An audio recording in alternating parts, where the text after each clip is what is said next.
വാർത്തയിലേക്ക് വിശദമായി. ആലപ്പുഴയിൽ അമിതമായി ആളെ കയറ്റിയതിന് ബോട്ട് കസ്റ്റഡിയിലെടുത്തു. 30 പേരെ കയറ്റേണ്ട ബോട്ടിൽ 68 പേരെയാണ് കയറ്റിയത്. ആലപ്പുഴ ബോട്ട് ജെട്ടിയിലാണ് സംഭവം. എബ്രൻ നസീർ എന്ന ബോട്ടാണ് പിടികൂടിയത്. തുറമുഖ വകുപ്പ് ഉദ്യോഗസ്ഥരുടെ മിന്നൽ പരിശോധനയിലാണ് നടപടി. ബോട്ട് തുറമുഖ വകുപ്പിന്റെ യാർഡിലേക്ക് മാറ്റി.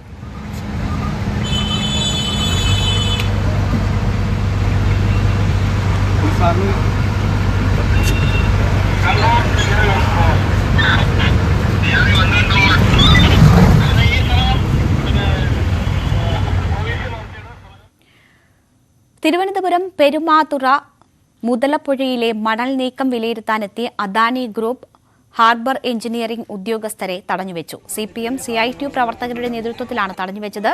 ട്രഡ്ജറുകൾ എത്തിച്ച് മണൽ നീക്കം വേഗത്തിലാക്കണമെന്നായിരുന്നു ആവശ്യം. നിലവിലെ മണ്ണുമാന്തി യന്ത്രം ഉപയോഗപ്പെടുത്തിയുള്ള മണൽ നീക്കം കാര്യക്ഷമമല്ല. എന്നാൽ കാലാവസ്ഥ അനുകൂലമല്ലെന്ന് അദാനി ഗ്രൂപ്പ് ഉദ്യോഗസ്ഥർ പറഞ്ഞു. തർക്കം തുടർന്നെങ്കിലും ഫിഷറീസ് ഡയറക്ടറുടെ ചേംബറിൽ ചർച്ചയാകാമെന്ന നിർദ്ദേശം സ്വീകരിച്ച് പ്രതിഷേധം അവസാനിപ്പിച്ചു.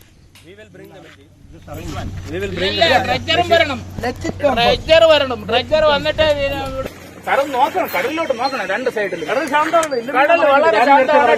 കൊണ്ടുവരുന്നതിന് ഒരു തടസ്സമില്ല. ഇവർ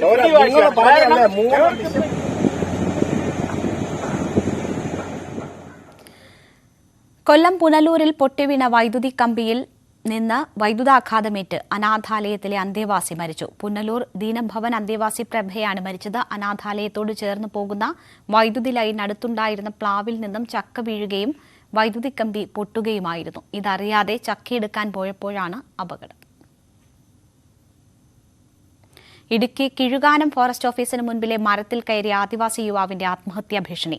കാട്ടിറച്ചി കൈവശം വെച്ചുവെന്ന കള്ളക്കേസിൽ നീതി നിഷേധിച്ചുവെന്ന് ആരോപിച്ചാണ് കണ്ണമ്പടി ആദിവാസി കുടിയിലെ സരുൺ സജി ആത്മഹത്യാ ഭീഷണി മുഴക്കിയത്. സരുണിനെതിരെ കള്ളക്കേസെടുത്ത മുഴുവൻ വനംവകുപ്പ് ഉദ്യോഗസ്ഥരുടെയും സസ്പെൻഷൻ നേരത്തെ പിൻവലിച്ചിരുന്നു. തിരുവനന്തപുരം വനംവകുപ്പ് ഓഫീസിൽ നടന്ന ചർച്ചയിൽ നടപടി ഉറപ്പു നൽകിയതോടെയാണ് പ്രതിഷേധം അവസാനിപ്പിച്ചത്.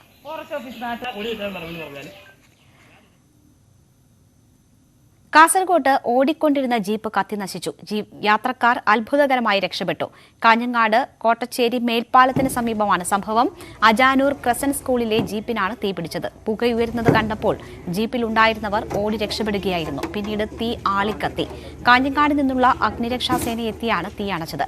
ഷോർട്ട് സർക്യൂട്ടാണ് തീപിടുത്തത്തിന് കാരണമെന്നാണ് പ്രാഥമിക നിഗമനം.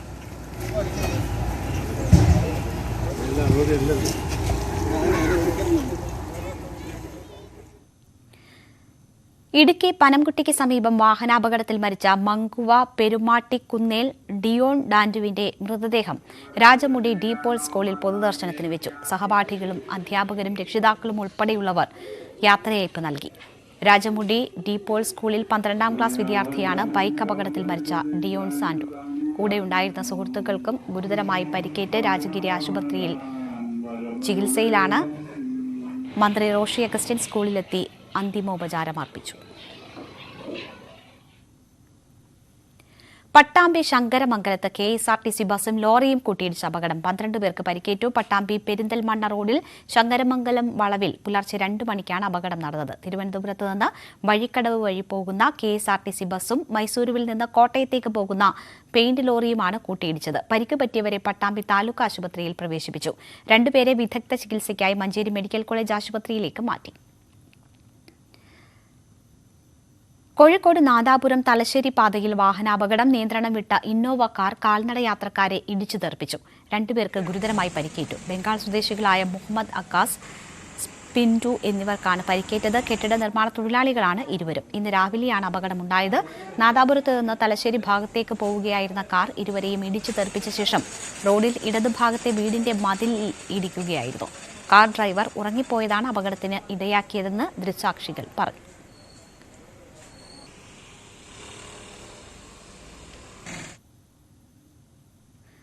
പത്തനംതിട്ട വടശ്ശേരിക്കരയിൽ വീണ്ടും കടുവയുടെ സാന്നിധ്യം. ഇന്നലെ കടുവ ആക്രമിച്ചു കൊന്ന ആടിന്റെ മാംസം ഭക്ഷിക്കാൻ വീണ്ടും കടുവയെത്തിയതാണ് നാട്ടുകാരുടെ അഭിപ്രായം. കോളമലയിലെ രാമചന്ദ്രന്റെ ആടിനെയാണ് ഇന്നലെ കടുവ ആക്രമിച്ചു കൊന്നത്. വനംവകുപ്പ് പരിശോധന തുടങ്ങി. പ്രദേശത്ത് വനംവകുപ്പ് നിരീക്ഷണ ക്യാമറ സ്ഥാപിച്ചു. കടുവയുടെ സാന്നിധ്യം ഉറപ്പാക്കി കൂട് സ്ഥാപിച്ചെങ്കിലും പിടികൂടാനായിട്ടില്ല.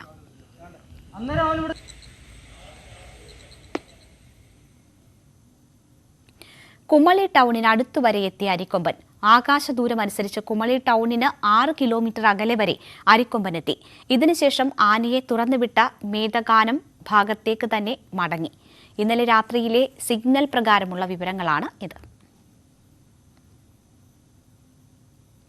മലപ്പുറം കരുവാരക്കുണ്ടിൽ മലയിൽ കുടുങ്ങിയ യുവാക്കളെ രക്ഷപ്പെടുത്തി. 6 മണിക്കൂറിലധികം ശ്രമിച്ച ശേഷമാണ് ട്രക്കിങ്ങിന് പോയ 2 പേരെ രക്ഷപ്പെടുത്തിയത്. ഇവർക്കൊപ്പമുണ്ടായിരുന്ന ഷംനാസ് മലയിറങ്ങി താഴെയെത്തി നൽകിയ വിവരത്തെ തുടർന്നായിരുന്നു രക്ഷാപ്രവർത്തനം. ഇന്നലെ ഉച്ചയ്ക്കാണ് അഞ്ചലിലും യാസിനുമൊപ്പം ഷംനാസ് മല കയറിയത്. ഇടയ്ക്ക് മഴ പെയ്തു, കോടമഞ്ഞിറങ്ങി. അഞ്ചലും യാസിനും പാറക്കെട്ടിൽ നിന്നും വഴുതി വീണ് പരിക്കേറ്റു. ഈ സാഹചര്യത്തിൽ സാഹസികമായി താഴെയിറങ്ങി നാട്ടുകാരെ നടന്ന കാര്യങ്ങൾ അറിയിക്കുകയായിരുന്നു ഷംനാസ്. ഉരുളോട്ട് കൽക്കുണ്ട് കാണാൻ ആദ്യം പോയത്. പിന്നെ അവിടുന്ന് ചേരി ഭാഗം കണ്ടപ്പോൾ കുമല കാണാൻ എഴുതി കണ്ട, പൊട്ടിയ ഭാഗം കാണാൻ എഴുതി കണ്ട, അങ്ങനെ കയറി. പിന്നെ അതിന്റെ കുറച്ച് മേലൊക്കെ എത്തിയപ്പോൾ ഒരു മാങ്ങമരം കണ്ട്. അവിടെ കയറി കുറച്ച് മേലെ കയറി പാറമുകൂടി. അതിൽ പിന്നെ പെട്ടെന്ന് കോടിയും കാര്യങ്ങളൊക്കെ വന്ന് കണ്ടാകെ മൂടി. പിന്നെ ഇറങ്ങാൻ കഴിഞ്ഞില്ല. അതിൽ പിന്നെ ഇടിയൊക്കെ പൊട്ടുന്നതുകൊണ്ട് പിന്നെ മലയിൽ നിന്ന് വെള്ളം വരുന്നുണ്ട്. അപ്പോൾ ഇറങ്ങാൻ എഴുതി. അതിന് ബാക്കിലുണ്ടായിരുന്ന ഒരുത്തം മറ്റേ യാസിന്റെ മേലത്ത് തട്ടി, പിന്നെ മറ്റേ അഞ്ചല് ഇഞ്ചി മേലും തട്ടി. അതിൽ ഞങ്ങളുടെ സ്ഥലത്തേക്ക് തെറിച്ച് യാസിന് നല്ല അടിയൊക്കെ പോയിരുന്നു. അവന്റെ കാല കിടന്ന്. അതിൽ അവിടുന്ന് ഇവർക്ക് ആദ്യം ഇതൊക്കെ കൊടുത്ത് കുറെ മുറി അയക്കണ മേലത്ത് അത് വെള്ളമൊക്കെ കൊടുത്ത് 2 ആളെയും സെറ്റാക്കിയിട്ട് സ്ഥലത്തിരുത്തി. അത് കഴിഞ്ഞിട്ട് ഞാൻ പോയി ഇറങ്ങാണ്ട് മലീന്ന വെള്ളത്തൂടെ ഇറങ്ങി പിന്നെ അടിയൊക്കെ എത്തിന്നിട്ട് അവിടുന്ന് ഒരു പെരി കയറിയാണ്ട് പോലീസിനെ അറിയിക്കാൻ പറഞ്ഞു.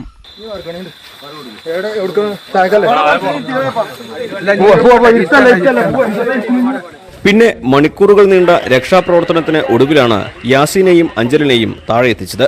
പോലീസിനും അഗ്നിശമന രക്ഷാസേനയ്ക്കും എമർജൻസി റെസ്ക്യൂ ഫോഴ്സിനുമൊപ്പം നാട്ടുകാർ കൂടി രക്ഷാപ്രവർത്തനത്തിനിറങ്ങി. രാത്രി 1:30യോടെയാണ് ഇവരെ മലയിൽ നിന്നും താഴേക്കെത്തിക്കാനായത്. അതീവ ദുഷ്കരമായിരുന്നു രക്ഷാപ്രവർത്തനമെന്ന് നാട്ടുകാർ.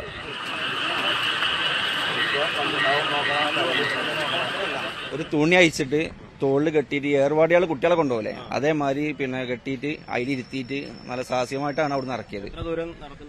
ദൂരം എന്ന് പറഞ്ഞു കഴിഞ്ഞാൽ ഒരു 1 കിലോമീറ്റർ 1.5 കിലോമീറ്റർ ഉള്ളൂ എങ്കിലും പക്ഷേ അത്രയും ബുദ്ധിമുട്ടായിരുന്നു.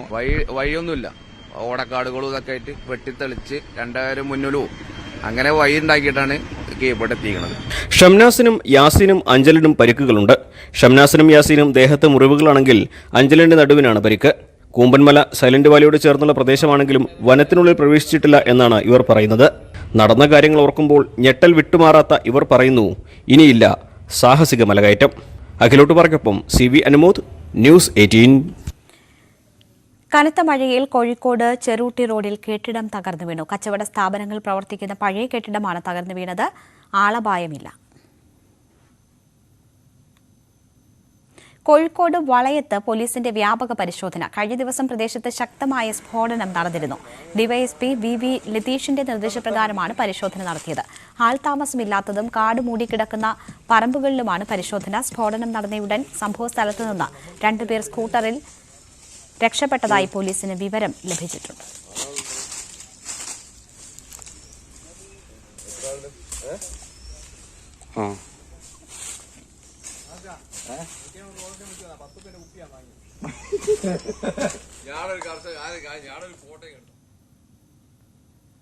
അവധിക്കാലം അവസാനിക്കാറായതോടെ തമിഴ്നാട്ടിലെ മുന്തിരിപ്പാടങ്ങളിൽ കേരളത്തിൽ നിന്നുള്ള സഞ്ചാരികളുടെ തിരക്കേറി. ഇടതൂർന്ന് പഴുത്ത് തുടുത്ത മുന്തിരിപ്പാടങ്ങൾ കടുത്ത വേനൽ ചൂടിലും കുളിർമയേകുന്ന കാഴ്ചയാണ്. അതിർത്തി പട്ടണമായ കമ്പത്തോട് ചേർന്ന് കിടക്കുന്ന ഗൂഡല്ലൂർ, ചുരുളിപ്പട്ടി, തേവർപ്പട്ടി, KK-പട്ടി തുടങ്ങിയ ഗ്രാമങ്ങളിലാണ് മുന്തിരി കൃഷി കൂടുതലായുള്ളത്. തേക്കടിയുടെ, മൂന്നാറിന്റെയും രാമക്കൽമേടിന്റെയും കാഴ്ചകൾ തേടിയെത്തുന്ന സഞ്ചാരികളിൽ ഭൂരിഭാഗവും മുന്തിരിത്തോട്ടങ്ങൾ സന്ദർശിച്ചാണ് മടങ്ങുക.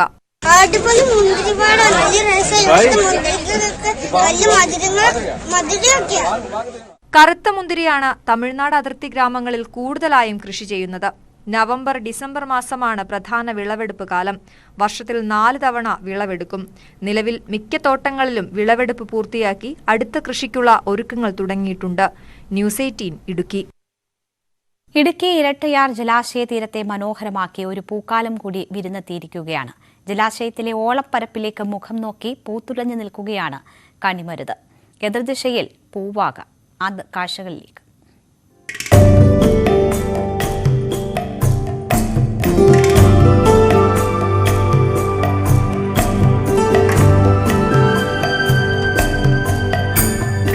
ജലാശയത്തെ തൊട്ടുരുമിയാണ് കണിമരുതിന്റെ നിൽപ്പ്. പൂക്കളുടെ പ്രതിബിംബം ഓളപ്പരപ്പിനെ കൂടുതൽ മനോഹരമാക്കിയിരിക്കുന്നു. മരത്തിന്റെ തണലുപറ്റി ചെറിയൊരു കുട്ടവഞ്ചി വിശ്രമിക്കുന്നുണ്ട്. വൃഷ്ടി പ്രദേശത്ത് നമുക്ക് ഇത്തരത്തിലുള്ള മരങ്ങളും പൂത്തൈകളും ഒക്കെ വെച്ചുപിടിപ്പിക്കുകയാണെങ്കിൽ അത് കേരളത്തിലെ വിനോദ സഞ്ചാര മേഖലയ്ക്ക് തന്നെ ഒരു പുത്തൻ ഉണർവായി മാറും. ടൂറിസത്തിന് വേണ്ടി യഥാർത്ഥത്തിൽ നമുക്കൊന്നും വിനോദസഞ്ചാര മേഖലയിലുള്ള അധികാരികൾ ആരും ഒന്നും തന്നെ ഇതിനായി ഒന്നും ചെയ്യുന്നില്ല. വേനൽ ചൂടിൽ കാഴ്ചയുടെ വസന്തമൊരുക്കി ഇടുക്കിയുടെ വിവിധ ഭാഗങ്ങളിൽ പൂവാകകൾ പൂത്തുലഞ്ഞിട്ടുണ്ട്. ഇരട്ടയാർ ജലാശയ തീരത്ത് കണിമരത്തിനൊപ്പം പൂവാകകളും പൂത്തുനിൽക്കുന്നത് അതിമനോഹര കാഴ്ചയാണ്. ന്യൂസ് 18 ഇടുക്കി. ഇടവേള. വാർത്തകൾ തുടരുന്നു. കാസർഗോഡ് വിദ്യാനഗറിൽ ആധുനിക സൗകര്യങ്ങളോടെയുള്ള നീന്തൽക്കുളം ഒരുങ്ങുന്നു. സംസ്ഥാന തലത്തിലുള്ള നീന്തൽ മത്സരങ്ങൾ നടത്തുന്നതിന് അനുയോജ്യമാകും വിധമാണ് സെമി ഒളിമ്പിക്സ് നീന്തൽക്കുളം ഒരുക്കുന്നത്. മുങ്ങിമരണങ്ങൾ കൂടിയ പശ്ചാത്തലത്തിലാണ് വിദ്യാനഗറിൽ ആധുനിക സൗകര്യങ്ങളോടെ നീന്തൽക്കുളത്തിനായി കുളം ഒരുക്കുന്നത്. പ്രതിരോധ വകുപ്പിന് കീഴിലുള്ള പൊതുമേഖലാ നവരത്ന സ്ഥാപനമായ ഹിന്ദുസ്ഥാൻ എയ്റോനോട്ടിക്സ് ലിമിറ്റഡിന്റെ പൊതുനന്മ നിധിയിൽ നിന്നും 1.5 കോടി രൂപ ചെലവിട്ടാണ് സെമി ഒളിമ്പിക്സ് നീന്തൽക്കുളം ഒരുക്കുന്നത്. നീന്തൽക്കുളത്തിന് 25 മീറ്റർ നീളവും 12.5 മീറ്റർ വീതിയും 1 മുതൽ 1.5 മീറ്റർ വരെ താഴ്ചയുമുണ്ട്. ഓഫീസ് മുറി, സ്റ്റോർ മുറി, സ്ത്രീകൾക്കും പുരുഷന്മാർക്കും പ്രത്യേക ശൌചാലയങ്ങൾ, വസ്ത്രങ്ങൾ മാറുന്നതിനുള്ള സൗകര്യം തുടങ്ങിയവയും ഒരുക്കിയിട്ടുണ്ട്. ജില്ലാ സ്പോർട്സ് കൌൺസിലിനും കാസർഗോഡ് നഗരസഭയ്ക്കുമാണ് നടത്തിപ്പ് ചുമതല. കുട്ടികൾക്കും പൊതുജനങ്ങൾക്കും സൗജന്യമായും മിതമായ നിരക്കിലും നീന്തൽ പഠിക്കുന്നതിന് സൗകര്യമൊരുക്കുമെന്ന് sports council president P Habeeb Rahman പറഞ്ഞു. ഇത് അവസാന ഘട്ടത്തിലാണ്. ഈ മാസമോ അല്ലെങ്കിൽ അടുത്ത മാസമോ ഈ നീന്തൽക്കുളം നമ്മൾക്ക് ഇതേപോലെ തന്നെ ഉദ്ഘാടനം ചെയ്യപ്പെടും കഴിയുമെന്നാണ് തോന്നുന്നത്. കൂടാതെ നീന്തൽ പഠിക്കാൻ ആഗ്രഹിക്കുന്ന എല്ലാ കുട്ടികൾക്കും അതിനുള്ള സൗകര്യവും കോമ്പറ്റീഷൻ നടക്കുകയാണെങ്കിൽ അതിനുള്ള അവസരങ്ങളും ഉണ്ടാക്കി കൊടുക്കുമെന്നാണ് ഞങ്ങൾക്ക് പറയാനുള്ളത്. തീർച്ചയായും ഇതൊരു കാസർഗോഡ് ജില്ലയ്ക്കുള്ള ഒരു മുതൽക്കൂട്ടായി തന്നെ കണക്കാക്കാവുന്നതാണ്. കുളത്തിന്റെ അടിഭാഗത്തായി വെള്ളം ശുദ്ധീകരിക്കാനുള്ള സംവിധാനം ഒരുക്കിയിട്ടുണ്ട്. നീന്തൽ പരിശീലനത്തിന്റെ സേവനവും ലഭ്യമാക്കും. കുളത്തിന്റെ നിർമ്മാണം ഈ മാസം അവസാനത്തോടെ പൂർത്തിയാകുമെന്നാണ് പ്രതീക്ഷ. ന്യൂസ് 18 കാസർഗോഡ്. പത്തനംതിട്ടയിൽ ഹോട്ടലിൽ മറന്നുവെച്ച പണമടങ്ങിയ ബാഗും യാത്രാരേഖകളും ഉടമയെ തിരിച്ചേൽപ്പിച്ചു. ഹോട്ടൽ ഉടമയുടേതാണ് മാതൃകാപരമായ പ്രവർത്തനം. ചോറ്റാനിക്കര ക്ഷേത്ര ദർശനത്തിനായി കൂട്ടുകാരുമൊത്ത് മലേഷ്യയിൽ നിന്നെത്തിയ ചന്ദ്രശേഖരൻ ചിന്നത്തമ്പിയുടെ പണവും യാത്രാരേഖകളുമാണ് കോന്നിയിലെ ഹോട്ടലിൽ ഭക്ഷണം കഴിക്കാൻ കയറിയപ്പോൾ മറന്നുവെച്ചത്. തുടർന്ന് ഹോട്ടൽ ഉടമ പ്രതാപ് സിംഗ് കോന്നി പോലീസിൽ വിവരം അറിയിക്കുകയും സമൂഹമാധ്യമങ്ങളിൽ സംഭവം പോസ്റ്റ് ചെയ്യുകയും ചെയ്തു.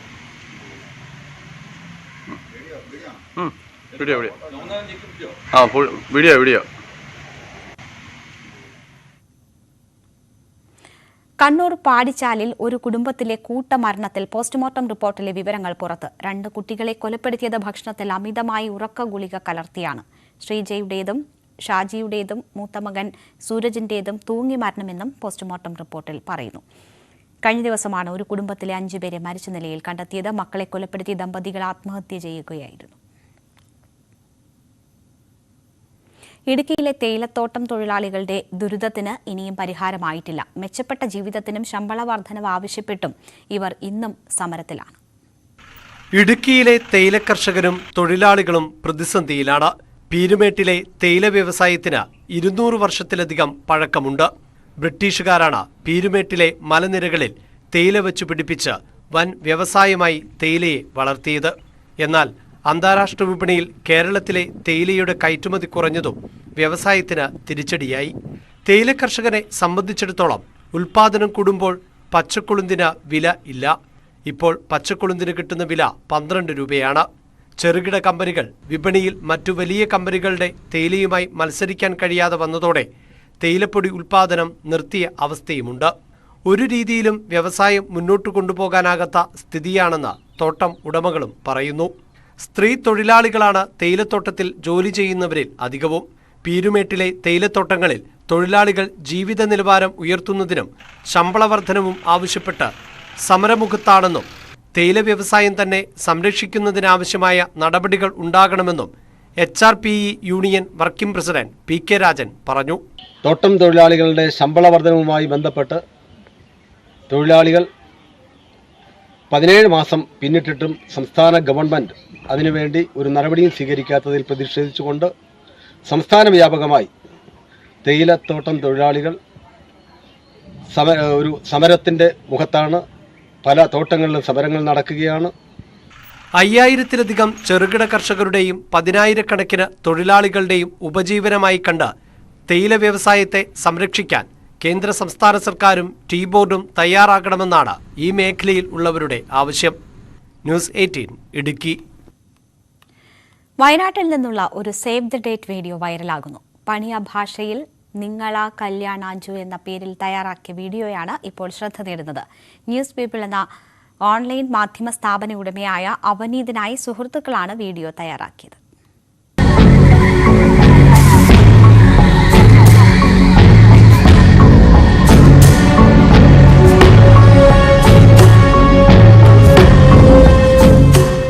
പണിയ ഭാഷയിൽ ഞങ്ങളുടെ കല്യാണം എന്നാണ് വീഡിയോയുടെ ടൈറ്റിലായ നങ്ങള കല്യാണാഞ്ചുവിന്റെ അർത്ഥം.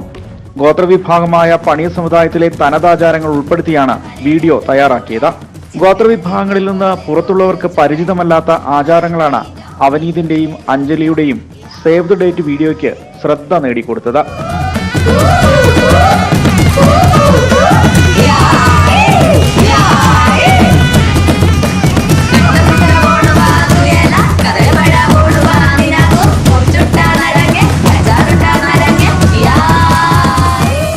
പണിയ സമുദായത്തിന്റെ തനതാചാരങ്ങൾ പലതും അന്യം നിന്നു പോകുന്ന സാഹചര്യത്തിലാണ് ഇവ ഉൾപ്പെടുത്തിയ വീഡിയോ ഒരുക്കിയത്. ആളുകളിലേക്ക് ആചാരങ്ങൾ മടക്കിക്കൊണ്ടുവരിക എന്ന ലക്ഷ്യവും അവനീതിനും സുഹൃത്തുക്കൾക്കുമുണ്ട്. ഈ സേവ് ദ ഡേറ്റ് ഇങ്ങനെ ചെയ്യാൻ തീരുമാനിച്ചത് എൻ്റെ അമ്മമ്മയൊക്കെ പണ്ട് ചെറുപ്പത്തിൽ ഇങ്ങനെ കഥ പറഞ്ഞു തരുമായിരുന്നു. അവരെ കല്യാണം ഇങ്ങനെയായിരുന്നു, ഇതുപോലെയാണ് പഴയ ആചാരങ്ങളൊക്കെ വെച്ചിട്ടാണ് കല്യാണം നടത്തിയതെന്നൊക്കെ. ഇപ്പം ഞങ്ങളുടെ ഒരു പുതിയൊരു തലമുറ വന്നു കഴിഞ്ഞപ്പോൾ ഇതുപോലെയൊന്നും ആരും ചെയ്യാതെ ആയി. അപ്പം അതിൽ നിന്നൊരു വ്യത്യസ്തമായ ഒരു സാധനം ചെയ്യണമെന്ന് എനിക്ക് പണ്ട് പോലെ ഒരു ആഗ്രഹം ഉണ്ടായിരുന്നു. അതിന് വേണ്ടിയിട്ട് എൻ്റെ ഓഫീസിലുള്ള രാജിത്തേട്ടൻ്റെ അടുത്താണെങ്കിലും പ്രശാന്തേട്ടൻ്റെ അടുത്താണെങ്കിലും പ്രതുലേട്ടൻ്റെ അടുത്തൊക്കെ ആണെങ്കിലും ഞാൻ ഈ കാര്യം അവരുടെ അടുത്ത് പറഞ്ഞു. അപ്പോൾ അവർ പറഞ്ഞു നമുക്ക് ചെയ്യാമെന്ന് പറഞ്ഞിട്ടാണ് നമ്മൾ ഇതുപോലെ ചെയ്തത്. ഗോത്രാചാരങ്ങൾ മാത്രമല്ല തനത് വേഷവിധാനങ്ങളുമായാണ് വരനും വധുവും ബന്ധുക്കളും വീഡിയോയിൽ പ്രത്യക്ഷപ്പെടുന്നത്. കാടിന്റെയും കാവുകളുടെയും പശ്ചാത്തലത്തിൽ തുടിയും ചീനിയും ഉപയോഗിച്ചുള്ള വാദ്യമേളങ്ങളോടെയൊക്കെ സാന്നിധ്യത്തിലാണ് ദൃശ്യങ്ങൾ ചിത്രീകരിച്ചിട്ടുള്ളത്. മാർച്ച് 29-നാണ് വെള്ളമുണ്ട സ്വദേശിയായ അവനീതിന്റെയും ചീരാൽ സ്വദേശിയായ അഞ്ജലിയുടെയും വിവാഹം. ന്യൂസ് 18 വയനാട്. കൊല്ലം പുനലൂരിലെ കല്ലടയാറിന്റെ തീരത്തെ പാർക്ക് നിർമ്മാണം അവതാളത്തിൽ. ലക്ഷങ്ങൾ ചെലവഴിച്ച് നിർമ്മാണം ആരംഭിച്ച പാർക്ക് ഇതുവരെ പൂർത്തിയാക്കാൻ കഴിഞ്ഞിട്ടില്ല. കാടുപിടിച്ച് ഇഴജന്തുക്കളുടെ താവളമായി മാറിയിരിക്കുകയാണ് ഇവിടം. പുനലൂർ KSRTC ഡിപ്പോയോട് ചേർന്ന് തൂക്കുപാലത്തിന് സമീപത്തായാണ് ലക്ഷങ്ങൾ ചെലവഴിച്ച പാർക്ക് നിർമ്മാണം തുടങ്ങിയത്. നഗര സൗന്ദര്യവൽക്കരണത്തിന്റെയും ടൂറിസത്തിന്റെയും ഭാഗമായുള്ള നിർമ്മാണം പാതിവഴിയിൽ മുടങ്ങി. കല്ലടയാറിന്റെ തീരത്തായി സ്ഥാപിച്ച വേലികളിലും ഇരിപ്പിടങ്ങളിലും കാട് മൂടിക്കഴിഞ്ഞു. കഴിഞ്ഞ 6 വർഷത്തിന് മുമ്പ് പുനലൂർ നഗരസഭ MA രാജഗോപാൽ പുനലൂർ നഗരസഭയുടെ ചെയർമാനായിരുന്ന സമയത്താണ് KTDCയെ കൊണ്ട് ഇങ്ങനൊരു ഫണ്ട് അലോട്ട്മെന്റ് ചെയ്യുകയും ഇവിടെ ഒരു പാർക്കും അനുബന്ധമായി വോട്ട് സർവീസ് നടത്തുന്നതിന് വേണ്ടിയിട്ടുള്ള ബഡ്ജറ്റ് ഉൾക്കൊള്ളിക്കുകയും ആ പ്രവർത്തനമായി ഗവൺമെന്റിൽ സ്വാധീനം ചെലുത്തുകയും അത് അംഗീകരിച്ചെടുക്കുകയും ചെയ്തിട്ടുള്ളൂ. അതിൻ്റെ പ്രവർത്തനം തുടങ്ങിയിട്ട് ഏതാണ്ട് 6 വർഷക്കാലം പിന്നിടുകയാണ്. അതുപോലെ തന്നെ ഇവിടുത്തെ മന്ത്രിയായി MLA ആയും പ്രവർത്തിച്ചുകൊണ്ടിരുന്ന രാജൻ സാറ് കഴിഞ്ഞതിൻ്റെ അങ്ങേ ഓണത്തിന് ഈ പാർക്ക് തുറന്നു വരുമെന്ന് പൊതുസമൂഹത്തിനോട് പരസ്യമായി പത്രസമ്മേളനം നടത്തി പറഞ്ഞിട്ടുള്ളതാണ്. എന്നിട്ടും ഇന്നും ഇത് നിന്നെടുത്ത് തന്നെ നിൽക്കുകയാണ്. അങ്ങനെ കാട് കയറി കിടക്കുന്നത് ശ്രദ്ധയിൽപ്പെടുത്തി മാസങ്ങളായിട്ട് ശ്രദ്ധയിൽപ്പെടുത്തുന്നുണ്ട് ഭരണാധികാരികൾ. എന്നാൽ അവരാരും ശ്രദ്ധിക്കുകയോ ഇത് ഒരു പുനരുദ്ധാരണം നടത്തുന്നതിന് വേണ്ടിയിട്ടുള്ള പ്രവർത്തനങ്ങൾ നടത്തുകയോ ചെയ്തിട്ടില്ല. പുനലൂർ അഞ്ചൽ പാതയിൽ വെട്ടിപ്പുഴ പാലത്തിന് സമീപത്തു നിന്നും പാർക്കിലേക്ക് പ്രവേശിക്കാനുള്ള നടപ്പാത നിർമ്മാണവും പാതിവഴിയിലാണ്. വിശ്രമ കേന്ദ്രത്തിൽ സാമൂഹ്യവിരുദ്ധ ശല്യവും മദ്യപാനവും കൂടി. കല്ലടയാറിന്റെ തീരത്തേക്ക് സഞ്ചാരികളെ ആകർഷിക്കാൻ ആരംഭിച്ച പാർക്കിലേക്ക് സഞ്ചാരികൾ തിരിഞ്ഞു നോക്കാത്ത അവസ്ഥയാണ് ഇപ്പോഴുള്ളത്. ന്യൂസ് 18 പുനലൂർ. ഇടുക്കിയിലെ റോഡരികിൽ കാഴ്ച മറയ്ക്കുന്ന പരസ്യ ബോർഡുകൾ നീക്കം ചെയ്യണമെന്ന് ജില്ലാ കളക്ടർ. വാഹനം ഓടിക്കുമ്പോൾ ഡ്രൈവർമാർക്ക് കാഴ്ച മറയുന്ന വിധത്തിൽ അനധികൃതമായി സ്ഥാപിച്ചിട്ടുള്ളവ മാറ്റാനാണ് തദ്ദേശ സ്ഥാപനങ്ങൾക്ക് നൽകിയിട്ടുള്ള നിർദ്ദേശം. ഇടുക്കിയിൽ ദിവസവും ആയിരക്കണക്കിന് സഞ്ചാരികളാണ് എത്തുന്നത്. പലർക്കും വഴികൾ പരിചിതമല്ലാത്തതിനാൽ തലങ്ങും വിലങ്ങും സ്ഥാപിച്ചിരിക്കുന്ന കാഴ്ച മറയ്ക്കുന്ന ബോർഡുകൾ അപകടങ്ങൾക്ക് ഇടയാക്കുന്നുമുണ്ട്. കാൽനട യാത്രക്കാർക്കുൾപ്പെടെ മാർഗതടസ്സം സൃഷ്ടിക്കുന്ന രീതിയിലും വാഹനം ഓടിച്ചു വരുന്ന ഡ്രൈവർമാർക്ക് കാഴ്ച മറയ്ക്കുന്ന വിധത്തിലും സ്ഥാപിച്ചിരിക്കുന്ന എല്ലാ ഫ്ലെക്സുകളും നീക്കാനാണ് നിർദ്ദേശം. ഇത് സംബന്ധിച്ച ഹൈക്കോടതി ഉത്തരവ് കർശനമായി പാലിക്കണം. തദ്ദേശ സ്ഥാപനങ്ങൾ ഇത് നടപ്പിലാക്കണമെന്നും ജില്ലാ കളക്ടർ നിർദ്ദേശം നൽകി. കഴിഞ്ഞ 2 വർഷമായി അതിൻ്റെ ശ്രമം നടക്കുകയും നമ്മൾ വരുന്ന ബോർഡുകൾ നിരന്തരമായി നീക്കം ചെയ്യുകയും ചെയ്യുന്നുണ്ട്. എന്നിരുന്നാലും വീണ്ടും പല ഭക്ത സംഘടന ഉൾപ്പെടെ രാഷ്ട്രീയ പാർട്ടി ഉൾപ്പെടെ വ്യക്തികൾ ചെറിയ പരിപാടികൾക്കാണെങ്കിലും ബാനറുകൾ സ്ഥാപിക്കുക. അപ്പോൾ അത് മാത്രമല്ല സ്ഥാപിച്ചു കഴിഞ്ഞാൽ അതിൻ്റെ ഒരു നിശ്ചിത തീയതി കഴിഞ്ഞാലും അവിടെ നിന്ന് എടുത്തു മാറ്റുന്ന രീതി കാണുന്നില്ല. അതിന് ശക്തമായ നടപടിക്ക് വീണ്ടും ബഹുമാനപ്പെട്ട കളക്ടർ നിർദ്ദേശിച്ചിട്ടുണ്ട്. അതൊരു അപകടമാണ്, അല്ലെങ്കിൽ അതൊരു ജനങ്ങളുടെ ജീവനും സ്വത്തിനൊക്കെ ഭീഷണി ആകുന്ന പ്രശ്നം ഉണ്ടാക്കുന്നതാണ് തിരിച്ചറിഞ്ഞുകൊണ്ട് ആളുകൾ ഇതിൽ പിന്തിരിയേണ്ടതുകൊണ്ട് ഗ്രാമപഞ്ചായത്ത് എന്തായാലും ബഹുമാനപ്പെട്ട കളക്ടർ അനുസരിച്ച് നിർദ്ദേശം അനുസരിച്ചുള്ള നടപടികൾ സ്വീകരിച്ചിട്ടുണ്ട്. രാഷ്ട്രീയ പാർട്ടികളും സംഘടനകളും അതാത് പരിപാടികൾക്ക് ശേഷവും ഫ്ലെക്സുകൾ ഉൾപ്പെടെ എടുത്തുമാറ്റാത്ത സാഹചര്യത്തിലാണ് നടപടി. ന്യൂസ് 18 ഇടുക്കി. മലപ്പുറം കോട്ടയ്ക്കൽ മണ്ഡലം ഇനി ഫിറ്റാകും. വ്യായാമത്തിലൂടെ ഫിറ്റാകാൻ നിയോജക മണ്ഡലത്തിൽ ഓപ്പൺ ജിംനേഷ്യം സജ്ജമാക്കി. മണ്ഡലത്തിലെ 7 കേന്ദ്രങ്ങളിലാണ് ഓപ്പൺ ജിംനേഷ്യം ആരംഭിക്കുന്നത്. 2 നഗരസഭകളിലെയും 5 പഞ്ചായത്തുകളിലെയും ഓരോ കേന്ദ്രങ്ങളിലാണ് ജിംനേഷ്യം സ്ഥാപിക്കുക. ഒരേ സമയം 10-ലധികം പേർക്ക് വ്യായാമം ചെയ്യാൻ സൗകര്യമുണ്ടാകും. Air walker, surf board, cycle, cross trainer, sky walker, standing seated twister, chest cum shoulder press തുടങ്ങിയ വിവിധ ഇനം വ്യായാമ ഉപകരണങ്ങളാണ് ഓരോ കേന്ദ്രത്തിലും സ്ഥാപിച്ചിട്ടുള്ളത്. 5 പഞ്ചായത്തുകളിലും 2 മുനിസിപ്പാലിറ്റികളിലുമായി MLAയുടെ ആസ്തി വികസന ഫണ്ടിൽ നിന്ന് ഏകദേശം 92 ലക്ഷം രൂപ ചെലവഴിച്ച് ഓപ്പൺ ജിം ആരംഭിക്കുകയാണ്. അതിനുള്ള പദ്ധതി സമർപ്പിച്ച് മാനദണ്ഡങ്ങളൊക്കെ പാലിച്ച് അംഗീകാരം ലഭിച്ച് അതിൻ്റെ ടെൻഡറും മറ്റ് നടപടികളൊക്കെ പൂർത്തീകരിച്ച് അതിൻ്റെ പ്രവർത്തനം നടത്തി അത് തുറന്നു കൊടുക്കാനുള്ള സന്ദർഭത്തിലെത്തിയിരിക്കുകയാണ്. ഇന്ന് സന്തോഷകരമായി വളാഞ്ചേരി മുനിസിപ്പാലിറ്റിയിൽ ആദ്യമായി അതിൻ്റെ ഉദ്ഘാടനം തുറന്നു കൊടുക്കൽ നടന്നു എന്നത് ഏറെ ചാരിതാർത്ഥ്യജനകമാണ്. ആളുകൾക്ക് രാവിലെയും വൈകുന്നേരവും കുട്ടികൾക്കും സ്ത്രീകൾക്കും ഒക്കെ ഉപയോഗിക്കാവുന്ന തരത്തിൽ അത്യാവശ്യമായി നമ്മുടെ വ്യായാമം നടത്താവുന്ന തരത്തിൽ പറ്റാവുന്ന ഒരു തരത്തിലുള്ള ജിംനേഷ്യമാണ് ഉണ്ടാക്കിയിട്ടുള്ളത്. MLA ഫണ്ടിൽ നിന്നും 90.42 ലക്ഷം രൂപയാണ് പദ്ധതിക്കായി വിനിയോഗിക്കുക. വളാഞ്ചേരി പഞ്ചായത്തിലെ കരിങ്കല്ലത്താണി, വേളികുളത്തിന് സമീപം, കോട്ടയ്ക്കൽ നഗരസഭയിൽ ഉദ്യാനപാത, കുറ്റിപ്പുറം നിളയോരം പാർക്ക്, ഇരുമ്പിളിയം, മാറാക്കര തുടങ്ങിയ സ്ഥലങ്ങളിലാണ് ജിംനേഷ്യം നിർമ്മിക്കുക. സാധാരണക്കാർക്ക് വ്യായാമം ചെയ്യാൻ ആധുനിക സൗകര്യങ്ങളോടെയുള്ള സംവിധാനം ഉറപ്പാക്കുകയാണ് ലക്ഷ്യം. 5 കേന്ദ്രങ്ങളിൽ പ്രവൃത്തി പൂർത്തിയായി. 2 കേന്ദ്രങ്ങളിലെ പ്രവൃത്തിയും ഉടനെ പൂർത്തീകരിക്കും. ന്യൂസ് 18 തിരൂർ. കോട്ടയം കുമാരനല്ലൂരിൽ ബൈക്ക് ടോറസ് ലോറിയിൽ ഇടിച്ച് 3 യുവാക്കൾ മരിച്ചു. കുമാരനല്ലൂർ കൊച്ചാലുംചോട് ആണ് അപകടമുണ്ടായത്. അപകടത്തിൽപ്പെട്ടത് കോട്ടയം സ്വദേശികളെന്നാണ് സൂചന. ശ്രീജിത്തുണ്ട് വിവരങ്ങളുമായി. ശ്രീജിത്ത്, ദുഃഖകരമായ വാർത്തയാണ്. 3 യുവാക്കൾക്ക് ജീവൻ നഷ്ടപ്പെട്ടിരിക്കുന്നു. ഇവർ 3 പേരും ബൈക്ക് യാത്രക്കാരായിരുന്നു. എന്താണ് വിവരം? രേണുക, തീർച്ചയായും അങ്ങനെയാണ് നമുക്ക് ലഭ്യമാകുന്ന വിവരങ്ങൾ. ഇതൊരു ചെറിയ വഴിയാണ്. ഈ വഴിയിൽ വന്ന് ഈ ടോറസുമായി കൂട്ടിയിടിക്കുകയായിരുന്നു. ഇതിലാണ് അപകടം ഉണ്ടായത്. തുടർന്ന് ഉടൻ തന്നെ അവിടെ സമീപത്തുണ്ടായിരുന്നവർ ഇവരെ മെഡിക്കൽ കോളേജിലേക്ക് എത്തിച്ചെങ്കിലും ജീവൻ രക്ഷിക്കാനായില്ല എന്നാണ് മനസ്സിലാക്കാൻ സാധിക്കുന്നത്. ഈ മരിച്ച 3 പേരും കോട്ടയം സ്വദേശികളാണ് എന്നുള്ള വിവരം തന്നെയാണ് ലഭിക്കുന്നത്.